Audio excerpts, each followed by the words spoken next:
Shalom, bertemu kembali dalam program Ministry of Change, menuju perubahan menjadi pribadi yang berkenan kepada Bapa dan layak menjadi mempelai Kristus di akhir zaman.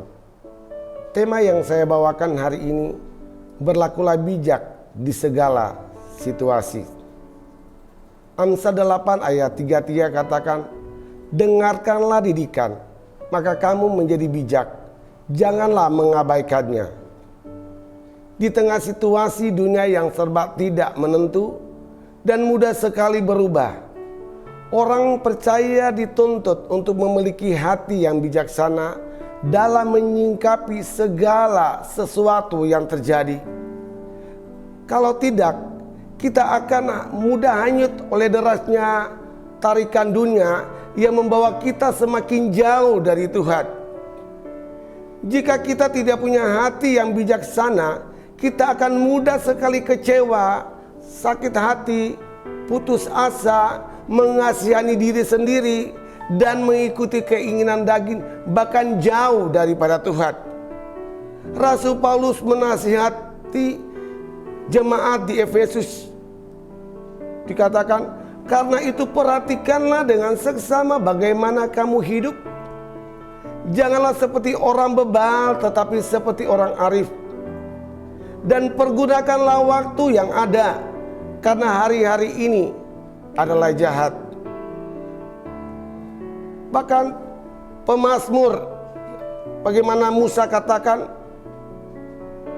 ajar kami Tuhan untuk menghitung hari-hari, supaya kami memperoleh hati yang bijaksana. Secara etimologi bahasa, orang bijaksana adalah orang yang mampu bersikap dengan tepat di setiap keadaan atau situasi. Orang yang merespon dengan sikap hati yang benar setiap peristiwa atau kejadian yang terjadi di dalam hidupnya. Artinya di saat dia mengalami sesuatu tekanan, himpitan, bahkan mendapatkan suatu masalah yang begitu berat, tapi dia selalu punya pikiran yang positif.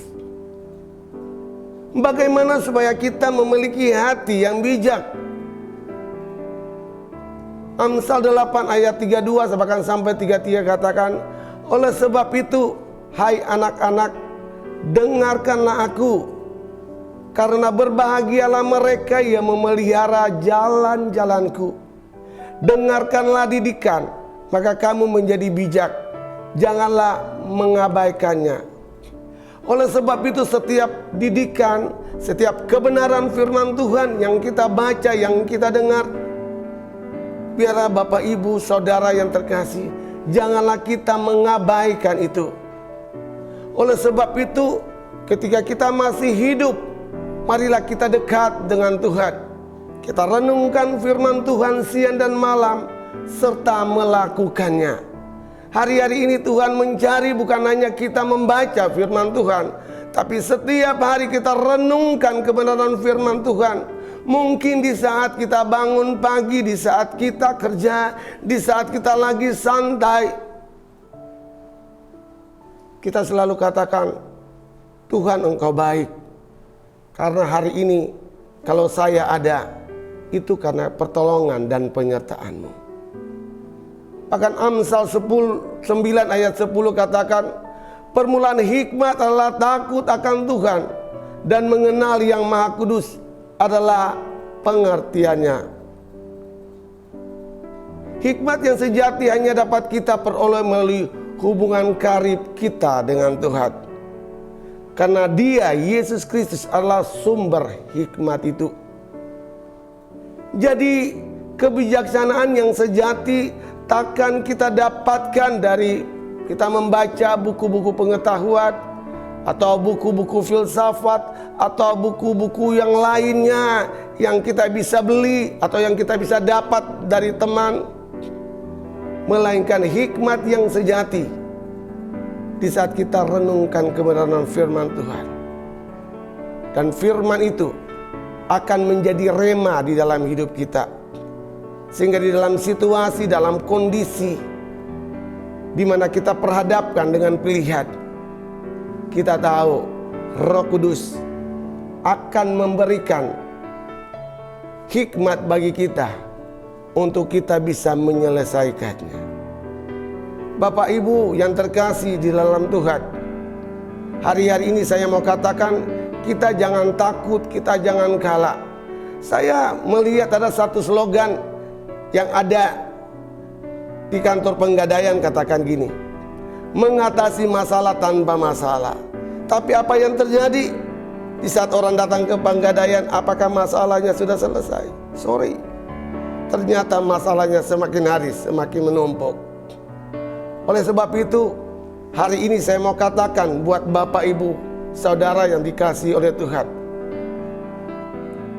hikmat yang sejati dapat kita peroleh apabila kita punya hubungan dengan Tuhan. Salomo adalah contoh orang yang memiliki hikmat yang luar biasa. Hikmat yang diperoleh dari Salomo karena dia punya hubungan dekat dengan Tuhan. Namun ketika dia mulai menyimpang, dia keluar daripada jalan-jalan Tuhan, bahkan dia meninggalkan Tuhan dengan menyembah kepada ilah atau dewa-dewa yang lain. Saat itulah Salomo berjalan menuju kepada kehancuran. Saudara yang dikasihi oleh Tuhan, saya mau katakan, apapun situasi keadaanmu yang membuat engkau terhimpit, yang membuat engkau tertekan, yang membuat engkau sakit hati, mari jangan tinggalkan Tuhan Allahmu yang engkau percayai.